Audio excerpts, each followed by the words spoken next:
Hello. Time for the next video. Now, please inform me how well my current recording is doing, because if you can't see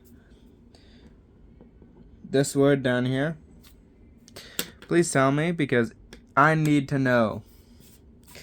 I'm trying to make sure the adjustments on my recording is correct so I can actually show the whole paper, because the last video I made, that was not the case. Anyways, on to the matter at hand.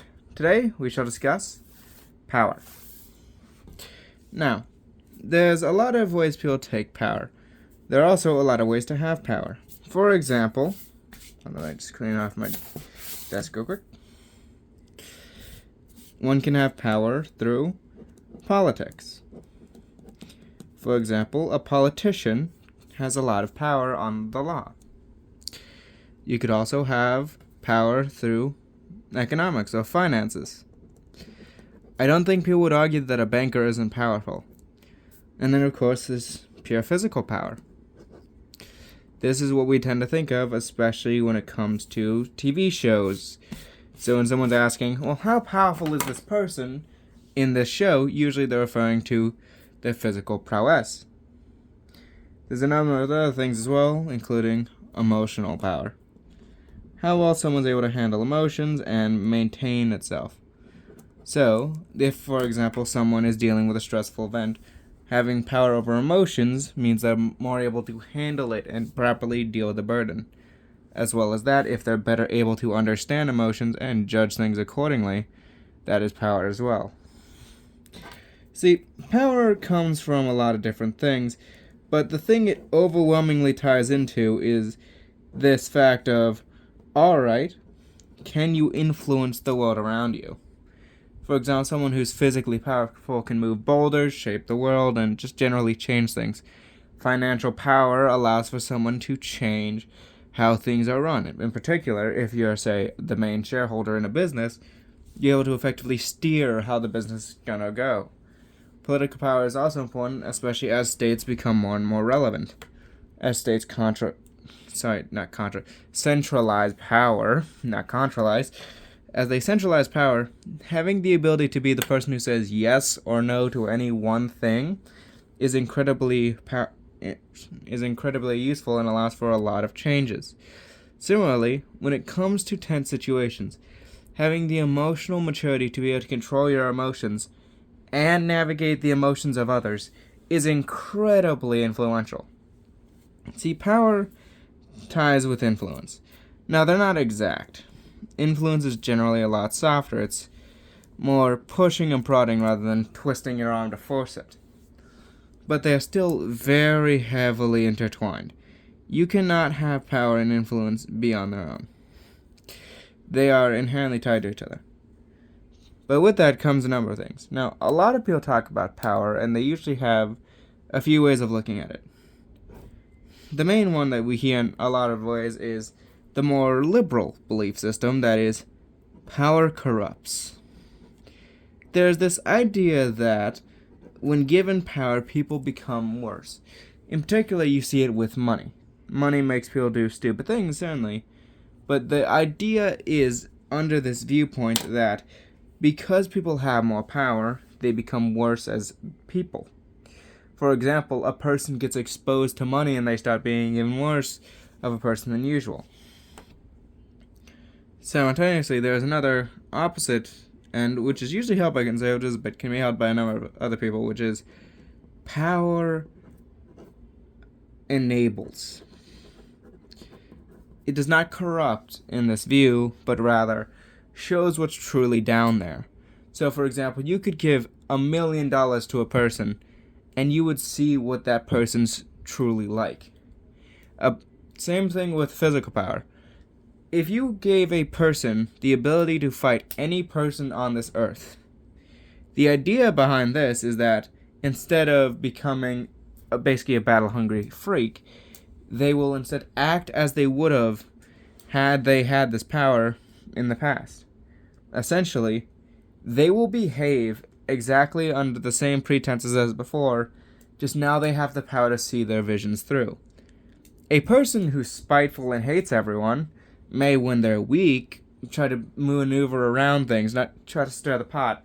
But when they can push through, they will. And they will leave everyone worse off because of it. That's the thing. These two ways of viewing things are, in part, incompatible because they have an inherent clash around the idea of the nature of power. See, now there are several reasons why this is, but it's easier to see it when you think of it in terms of basically blank slates, or how people are. A lot of people, especially liberals, like to view people as blank slates. Tabula rasa.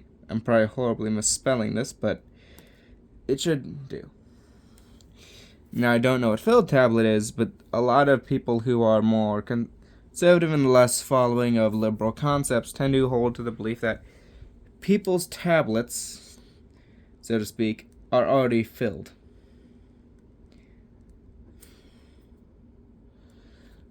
This inherent difference means that for a person who believes in blank slates, a person without power is a different person than one who has power because their slate is effectively being filled in. Meanwhile, for someone over here, the slate's already filled. It's just a question of what can they do now that they have the blueprint. And so the results differ vastly. Now, it's important to note how power is used is important. Because whether either of these is true, maybe it's not, maybe it is. Even if this is true, that doesn't change the fact that power exists. No matter what, there will always be those who hold influence, who hold sway. There will always be those who have the ability to crush you under their heel. And so the question then becomes, how do we use this power to the betterment of society? To ensure it, rather. If we want a better world, we cannot neglect power. Because power is what allows things to move. It does not matter how many people there are. If they can't move mountains, those mountains will still be in the way. If they can't dig a tunnel, there will be no hole to walk through. And so, what ends up happening is power must be channeled into practical means. Now, how this is done can vary, depending on the person and what they believe. But what I would advise is a system of noblesse oblige, noble obligation. May not be the exact translation, but it's a good way of summarizing the idea. If someone has power, could be anything. Could be just standard issue landed gentry. Could be someone who's physically stronger. Maybe they're a banker who's rich and famous. Or they're a politician who has the ability to help enact laws. It doesn't matter what type of power you have. The fact that it is given to you, or you have it innately, is basically a sign of nobility. And with that comes an obligation. Since you have this power, especially if it just came naturally, it wasn't something you made yourself, you have an obligation to pay back the world for that power you got from it. And more importantly, because you can. Not everyone can move a mountain. Not everyone can build a tunnel. But if you can, and it helps others, then you should. Because you are the one capable of doing what is right. It doesn't mean necessarily that you are something that others are entitled to. Rather, it means you should spend your time helping others, serving them, making sure that they're better. Now, how this goes about can vary depending on what you're skilled at and also what the situation calls for. For example, sometimes training is an option. If you teach others how to have power, then they will be able to do more than they would previously, and thus they have more self-sufficiency. Simultaneously, If you refuse to train them, what we see so often is a power vacuum comes and the worst seek to fill it. For chaos is no ladder, but rather a mad dash to grab any power that one can. A person who wishes to better the world cannot neglect this power vacuum that would come should they leave it. This is one big thing that people need to consider. Let's think about the world as we know it today, with the United States and all the other countries around it. Imagine if, in the next day, the United States collapsed into 50 warring states. All of its power, all of its military force, divided between them based on location, with all of them doing their own thing. NATO, it no longer has any of them. The world no longer has their bases everywhere in the world. Think about that for a second and what that would mean for geopolitics. One, no one's contesting China over Taiwan. Sorry, wrong phrasing. No one's contesting the CCP over the Chinese. There we go. Two, Russia is now free to move in on Ukraine effectively. And three, Europe is on its own. One may say, well, what about Canada? What about Canada? They don't have the military to really help. Sure, like the British, they have a very professional army and a very skilled armed forces, but it's limited in number, and that's not going to do much when you have a literal horde, which Russia puts up.